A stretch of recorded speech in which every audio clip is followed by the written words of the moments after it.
दोस्तों university grant commission UGC हर बार आप जब भी कभी यूनिवर्सिटी का नाम सुनते हैं, किसी एजुकेशनल इंस्टीट्यूशन का नाम सुनते हैं तो यूजीसी का नाम आपको बार बार आ जाता है। क्यों आ जाता है, क्या कारण है भैया? बहुत इंपॉर्टेंट है। क्यों इंपॉर्टेंट है? क्योंकि यही जो है कमीशन है जो पूरी की पूरी भारत भर की जितनी भी यूनिवर्सिटीज हैं उनको फंड प्रोवाइड करती है, उनको सारे के सारे एफिलिएशन प्रोवाइड करती है। हर कुछ सारी चीजें कौन है? यूजीसी ही माई बाप है हमारी शिक्षण संस्थानों का। कैसे बना, क्या हुआ, पूरी कहानी आपको बताऊंगा इस वीडियो में, तो जल्दी से देख लो और उसके बाद दोस्तों को शेयर कर लो। लाइक शेयर तो कर रही है, ठीक है। तो यूजीसी क्या है भैया? ये यूजीसी चलो देख लेते हैं। क्या देख लेते हैं? सबसे पहली चीज मैं बता दूं आपको कि ब्रिटिश राज भारत में जो शिक्षा शुरू हुई है, आपने सुना होगा मैकाले की एजुकेशन पॉलिसी। भैया मैकाले ही 1835 में भारत में अंग्रेजी शिक्षा लेके आए थे। सो भैया शिक्षा लेके आए, अब उसको कहीं ना कहीं हमें क्या करना पड़ेगा? धीरे धीरे उसके लिए कमीशन, उस पे सारे रूल्स एंड रेगुलेशन बनाने के लिए बड़ी कमेटी चाहिए कि नहीं चाहिए? तो शुरुआत में तो ऐसा चलता रहा, लेकिन भारत जब आजाद होने वाला था उस समय तब तक बड़ी यूनिवर्सिटीज आ चुकी थी भारत में। और आपने नाम सुना होगा दिल्ली यूनिवर्सिटी का, डीयू का नाम सुना होगा ना? अलीगढ़ मुस्लिम यूनिवर्सिटी, बनारस हिंदू विश्वविद्यालय, ये भी तो सुना होगा ना? तो ये बड़ी बड़ी उस समय की क्या है, विश्वविद्यालय या फिर यूनिवर्सिटीज हुआ करती थी। तो इनके लिए इनिशियली इसी के लिए आपका यूजीसी बनाया गया था। और भैया फिर बाद में भारत के हर यूनिवर्सिटी को इससे कनेक्ट कर दिया गया। अब सभी यूनिवर्सिटी का माई बाप कौन है? यूजीसी ही है। तो देख लेते हैं, यूजीसी को एस्टैब्लिश किया गया था 1953 में, आजादी के बाद की बात है ऑफिशियली, ठीक है। और यहाँ पे स्टैट्यूटरी बॉडी का क्या मतलब होता है भैया? क्या मतलब? स्वशासी, खुद ही शासन करने वाली, कोई ऊपर नहीं है, कोई कुछ नहीं बोलेगा, बिल्कुल स्वतंत्र है।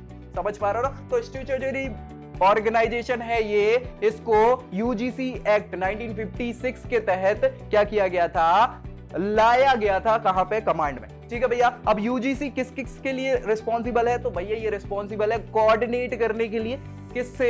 डिटरमाइन करने के लिए, मेंटेन करने के लिए। किन चीजों का? स्टैंडर्ड। कौन से स्टैंडर्ड की बात चल रही है? एजुकेशनल स्टैंडर्ड, ताकि हम कंपीट कर पाए दुनिया भर के बड़े बड़े इंस्टीट्यूशन से।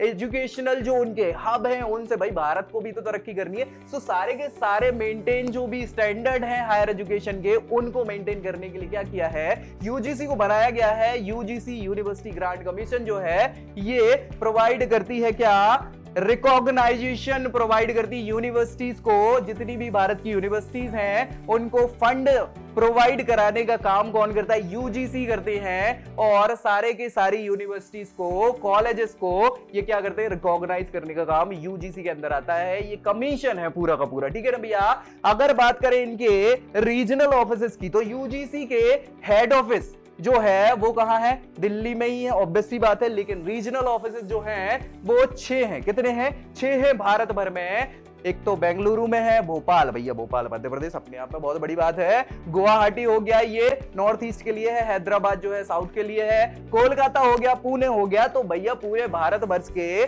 जितनी जगहों को कवर कर सकते हैं ये 6 रीजनल ऑफिसेज है। 2018 में क्या हुआ था भैया? 2018 की बात बता रहा हूं। 2018 में ministry of human resource development, HR development की बात कर रहे हैं। इसको क्या किया गया था? प्लान करा गया था। और इसके अंतर्गत यूजीसी एक्ट 1956 के अंदर इसको क्या कर दिया? बना दिया गया ministry of human resources department, ठीक है ना भैया। अब यहां पे एक बिल भी जो है स्टिपुलेट किया गया था, किसके लिए? फॉर्मेशन के लिए। कौन सी? इस नई बॉडी ह्यूमन रिसोर्स डेवलपमेंट के लिए हायर एजुकेशन कमीशन बनाया गया था, जिसको हायर एजुकेशन सीआई बोलते हैं, HECI, ठीक है भाई। इसको अटेम्प्ट किया था, फॉर्मलाइज किया था कहां के लिए? नेशनल एजुकेशन सिस्टम जो आया था ना भी, नेशनल एजुकेशन पॉलिसी, उसको बनाने के लिए ये सारी चीजें लाई गई थी। और ब्रिटिश सिस्टम के दौरान जो भैया पॉलिसी थी, एजुकेशन पॉलिसी, हमने बताया कि भैया मैकाले के समय से ही पढ़ाई चालू हुई है भारत में। तो भैया जो अंग्रेजों के जमाने के जेलर नहीं थे, पढ़ाई करने वाले मास्टर जी हुआ करते थे। सो वो मास्टर जी वाला सिस्टम जो था, पढ़ाई का जो सिस्टम था, उसको देखरेख करने के लिए शुरुआत में, ठीक है, यूजीसी जिसको यूनिवर्सिटी ग्रांट कमेटी बोला था, उसको बनाया गया था 1945 में, ठीक है। हमने यूजीसी कमीशन कब बनाया? 1953 में बनाया। लेकिन कमेटी जो बनी थी वो बनी थी 1945 में। क्यों बनी थी? कि उसको फंक्शनिंग देखनी थी 3 सेंट्रल यूनिवर्सिटीज की। कितनी? 3 सेंट्रल यूनिवर्सिटीज। कौन कौन सी? अलीगढ़ मुस्लिम यूनिवर्सिटी, दिल्ली यूनिवर्सिटी और बनारस हिंदू विश्वविद्यालय। ये सब समझ में पा रहे हो, 3 के लिए ये कमेटी बनाई गई थी, फिर बाद में क्या कर दिया, इसको एक्सटेंड कर दिया। जब हम आजाद हो गए तो इस कमीशन को भारत की हर यूनिवर्सिटी के लिए बना दिया गया, उसके फंक्शनिंग को और हर चीज को देखने के लिए बना दिया गया। अब बात करें national assessment and accreditation council,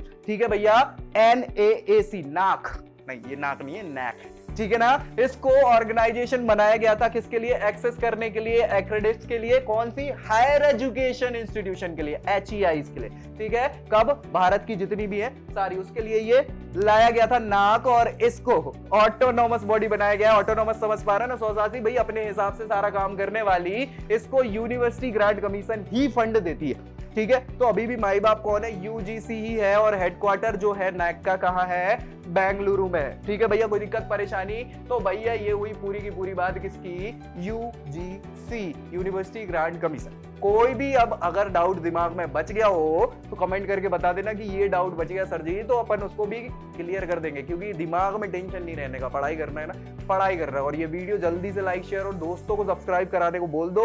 और भाई ऐसी ही जानकारी के लिए जुड़े रहना चैनल पर। मिलते हैं पूरी नई जानकारी के साथ नई वीडियो में, तब तक के लिए जय। I hope you like this video. For more such videos, keep watching our channel and do not forget to like, share and subscribe.